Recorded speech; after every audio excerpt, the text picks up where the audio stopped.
Protein is everywhere these days, from grocery store shelves to Instagram feeds. It's the star of the show. But here's the kicker. Are we really getting the protein we need? Or are we just falling for the hype? Food labels scream their protein content in bold, oversized fonts, and social media is flooded with recipes promising to pack more protein into your favorite dishes. According to the International Food Information Council's 2024 Food and Health Survey, high protein topped the list of popular eating patterns this year. But does the buzz align with science?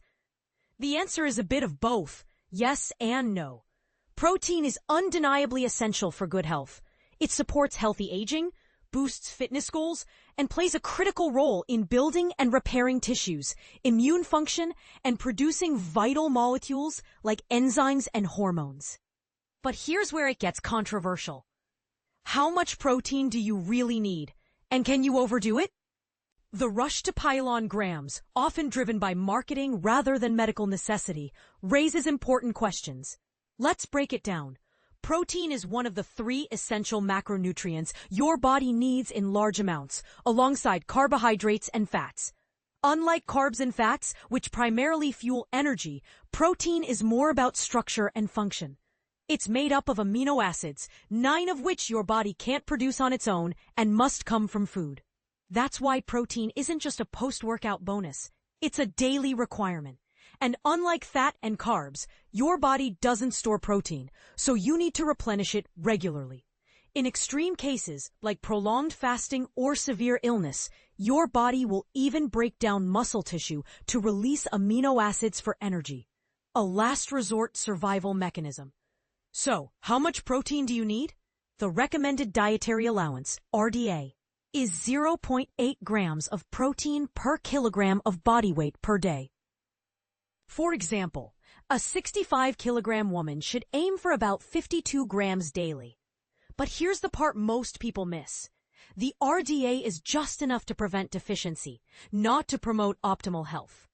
Older adults, athletes, and pregnant or breastfeeding individuals often need more, sometimes up to 1.2 to 2 grams per kilogram of body weight. For instance, an older person weighing 65 kilograms might need between 78 and 130 grams daily, far exceeding the RDA. Now, can you have too much protein? While experts agree that higher protein intake can be beneficial in certain situations, there's likely no advantage to consuming more than 2 grams per kilogram per day. The good news? If you're generally healthy, increasing your protein intake won't shorten your lifespan, harm your kidneys, cause cancer, or lead to bone loss. But here's a thought-provoking question. Are we overcomplicating protein intake with gimmicks like high-protein popcorn and candy? Most of these products are unnecessary health halo marketing ploys. Another myth to bust, the idea of an anabolic window, that narrow time frame after exercise when your muscles supposedly need protein immediately. Research shows this is more like a garage door than a window. You have at least 24 hours to consume protein after a workout. So, don't stress about chugging that protein shake in the locker room. Focus instead on meeting your daily protein needs in a way that fits your routine. And what about protein sources? Are animal-based proteins really superior to plant-based ones? Animal proteins often contain more essential amino acids and are more bioavailable. But a well-planned plant-based diet can also meet all your needs. It just takes a bit more variety and intention. My advice? Follow a very whole food, protein-forward diet, filling about a quarter of your plate with protein at every meal. Pair this with a diverse diet, rich in fruits, vegetables, and whole grains, along with regular physical activity, and you're golden. The bottom line? Protein is essential, but meeting your needs doesn't have to be complicated.